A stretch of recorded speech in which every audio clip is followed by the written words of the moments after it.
સર્વ મિત્રોને મારા જય શ્રી કૃષ્ણ, રાધે રાધે। સનાતન ધર્મમાં તમામ તિથિઓનું વિશેષ મહત્વ માનવામાં આવે છે, પરંતુ એકાદશી તિથિનો મહિમા ખૂબ રહેલો છે।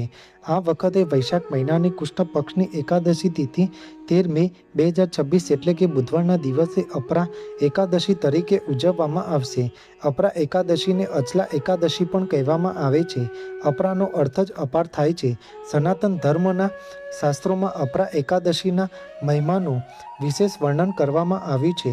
આ એકાદશીનું વ્રત કરવાથી જાણતા કે અજાણતા કરેલા પાપો, બ્રહ્મ હત્યા, પરનિંદા, જુઠ્ઠાણું અને પ્રેત યોનિ જેવા મહાપાપોમાંથી મુક્તિ મળે છે।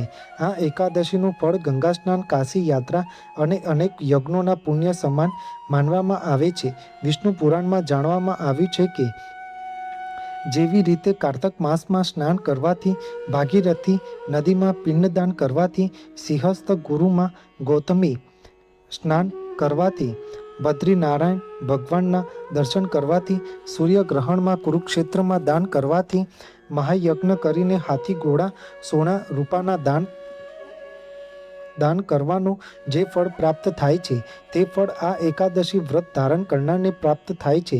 તેથી અપરા એકાદશીના દિવસે ભગવાન શ્રી હરિ વિષ્ણુ સાથે માતા લક્ષ્મી અને સૂર્યદેવની પૂજા કરવી અત્યંત શુભ અને કલ્યાણકારી માનવામાં આવે છે।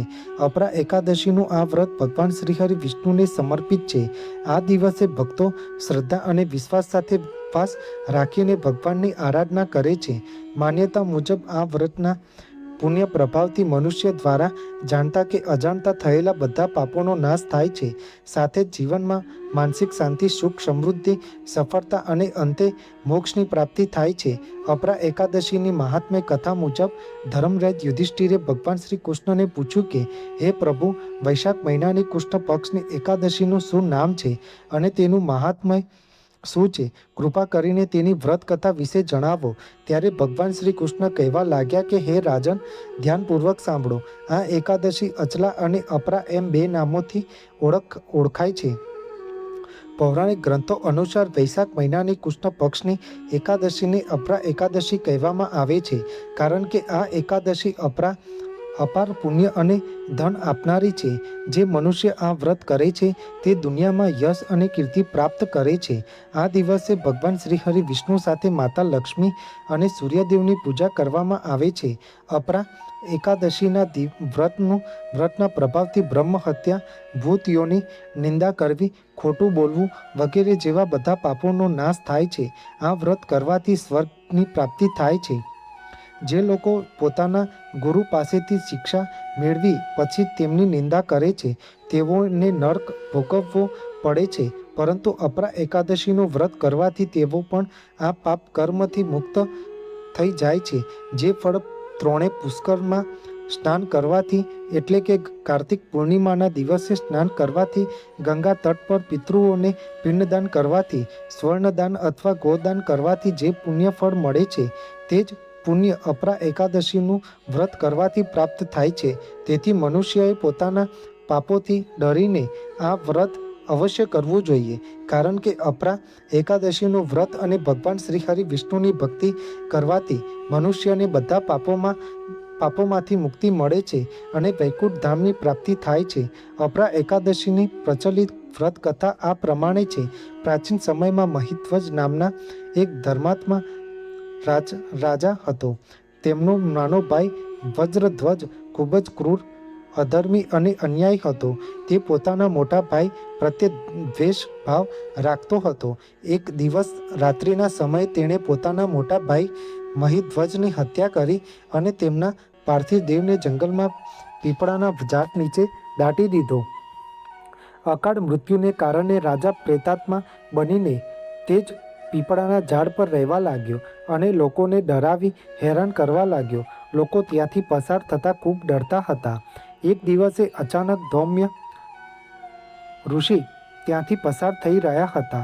તેમણે પીપળાના ઝાડ પર રહેલા પ્રેતાત્મા જોઈ પોતાની તપ શક્તિથી તેનો ભૂતકાળ જાણી લીધો। પ્રેત યોનિનું કારણ સમજ્યા પછી ધૌમ્ય ઋષિએ તેની આત્માના કલ્યાણ માટે દયા દર્શાવી। તેમણે પ્રેતાત્માને ઝાડ પરથી નીચે બોલાવી તેને જ્ઞાન આપ્યું અને પરલોક વિદ્યાનો ઉપદેશ આપ્યો. દયાળુ ધૌમ્ય ઋષિએ રાજાની પ્રેત યોનિમાંથી મુક્તિ માટે સ્વયં અપરા એકાદશીનું વ્રત કર્યું અને તે વ્રતનું પુણ્યફળ પ્રેતાત્માને અર્પણ કર્યું. આ પુણ્યના પ્રભાવથી રાજાને પ્રેત યોનિમાંથી મુક્તિ મળી ગઈ. ત્યારબાદ રાજાએ ધૌમ્ય ઋષિનો આભાર માન્યો અને દિવ્ય દેહ ધારણ કરીને પુષ્પક વિમાનમાં બેસી સ્વર્ગલોક તરફ પ્રસ્થાન કર્યું. ત્યારબાદ ભગવાન શ્રી કૃષ્ણ કહે છે કે હે રાજન, મેં લોકહિત માટે આ અપરા એકાદશીની કથા કહી છે. તેનું પઠન અને શ્રવણ કરવાથી મનુષ્યના બધા પાપોનો નાશ થાય છે. એકાદશી વ્રત રાખનાર ભક્તોએ અનાજનું સેવન કરવું જોઈએ નહીં. આ દિવસે ઘરના કોઈ પણ વ્યક્તિએ ચોખા પણ ખાવા જોઈએ નહીં. એકાદશી વ્રતધારીએ દિવસે ઊંઘવું નહીં. આ તિથિ અત્યંત પુણ્યદાયી માનવામાં આવે છે. આ દિવસે મધ્યરાત્રિ સુધી ભગવાન શ્રી હરિ વિષ્ણુના ભજન, કીર્તન, કથા, વાર્તા અથવા પ્રવચન સાંભળવા જોઈએ. આગળના દિવસે એટલે કે દ્વાદશી તિથિએ કોઈ જરૂરિયાતમંદ વ્યક્તિ અથવા બ્રાહ્મણને ભોજન કરાવી દાન દક્ષિણા આપી વ્રતના પારણા કરવા જોઈએ. ત્યારે જ અપારા એકાદશીના વ્રતનું સંપૂર્ણ સુફળ પ્રાપ્ત થાય છે અને જીવનનું કલ્યાણ થાય છે. ભગવાન શ્રી હરિ વિષ્ણુ સર્વની મનોકામનાઓ પૂર્ણ કરે છે અને તેમની કૃપા ભક્તો પર સદૈવ બની રહે છે. બોલો શ્રી હરિ ભગવાન નારાયણની જય. તમને મારી આ માહિતી સારી લાગી હોય અને કંઈક નવું જાણવા મળ્યું હોય તો મારી આ ચેનલને લાઇક, શેર, કોમેન્ટ, સબસ્ક્રાઈબ કરજો, જેથી તમને મારા નવા વિડીયોની માહિતી મળતી રહે. સર્વને મારા જય સ્વામિનારાયણ અને હર હર મહાદેવ.